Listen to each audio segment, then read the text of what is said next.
আমি তোমাকে দিলাম, তুমি খুশি হও, আমাকে সওয়াব দাও, এই তো। তো আল্লাহ তো সরাসরি আমাদের দান নিবেন না। এই জন্য আল্লাহ উম্মতে মুহাম্মাদের জন্য সিস্টেম করেছেন যে ঠিক আছে, আগের যুগের উম্মতদের নিয়ম ছিল দান করলে সেটা পাহাড়ের উপর রেখে আসতো, আল্লাহর পক্ষ থেকে আগুন এসে সেটাকে ভস্ম করে জ্বালিয়ে ফেলতো, কবুল হওয়ার আলামত। আর কবুল না হলে ওটা ওখানে পড়ে থাকতো। উম্মতে মুহাম্মাদের জন্য আল্লাহ রাব্বুল আলামিন নেয়ামত হিসেবে দিয়েছেন যে সাদকা যাকাত রেখে আসতে হয় না, আল্লাহর তরফ থেকে গরিবকে দিলেই হয়, আল্লাহ সেটা অ্যাকসেপ্ট করেন। এখন আপনি মসজিদে যখন কোনো টাকা দান করলেন, এর মানে হলো মসজিদ বা আল্লাহ টাকার মালিক হয়ে গেছেন। এখন আর আপনার এখানে কোনো কিছু থাকা উচিত না। আপনি যদি মনে করেন যে টাকাটা আমার, আমি দিছি, তাহলে আর আপনার দেওয়া হয় নাই, তাহলে আপনি ঝুলায় রাখলেন। ক্লিয়ার দিয়ে দিচ্ছেন, তখন বলা যাবে যে এটা আমি দিয়ে দিছি, এটা আমার কোনো সে নেই। এখন মসজিদ কর্তৃপক্ষ কি করবে সেটা মসজিদ কর্তৃপক্ষের ব্যাপার। এখানে এখন 5 টাকা চাঁদা দেওয়া লোক আর 5 লাখ টাকা চাঁদা দেওয়ার মধ্যে কোনো পার্থক্য থাকবে না।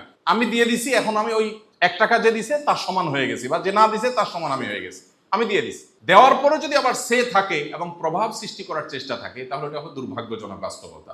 আমি এই কথাটা আমার মসজিদ কমিটির দায়িত্বশীল ভাইদেরকে এই জন্য বলছি যে ওলামা একরামের ভালো কাজের সহযোগী হয়ে আপনার জান্নাতকে আপনি কত শর্টকাট করতে পারেন, এটা আপনি চিন্তাও করতে পারছেন না। একজন আলেম সমাজকে যে কত কিছু দেওয়ার আছে, কিন্তু তাদের দরকার সামান্য একটু সাপোর্ট, সামান্য একটু সহযোগিতা। আপনি যদি সেই সহযোগিতার হাতটা বাড়ায় দেন, আমি এখনো বাইতুল্লাহর তওয়াফ করতে গেলেও সেই জামাল হাজি, তার সাথে সব মিলিয়ে কত 3-4 বছরের সহস্রব হবে, তাও খুব বেশি না। এর মধ্যে লাস্টে অসুস্থ হয়ে গেছেন, দুনিয়া থেকে চলে গেছেন, কিন্তু এখনো আমি যদি একজন লোকের জন্য দোয়া করি তো তার নাম হাজি জামাল।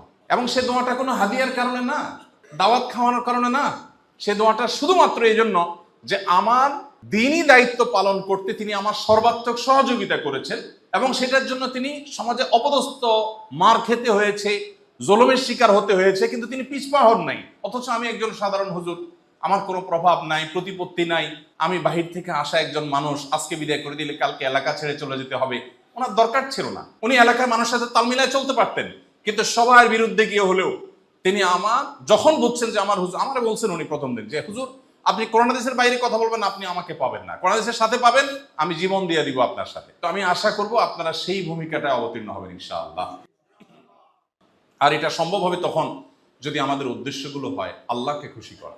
ওলামা একরাম যারা আছেন, আমার সহকর্মী বৃন্দ, ওলামা একরাম, ইমাম খতিব যারা আছেন, ভাইরা আমার, আল্লাহকে সন্তুষ্ট করার উদ্দেশ্য যদি হয়, তাহলে সেক্ষেত্রে পার্থিব বিষয়গুলো আমাদের কাছে তুচ্ছ হয়ে যায়।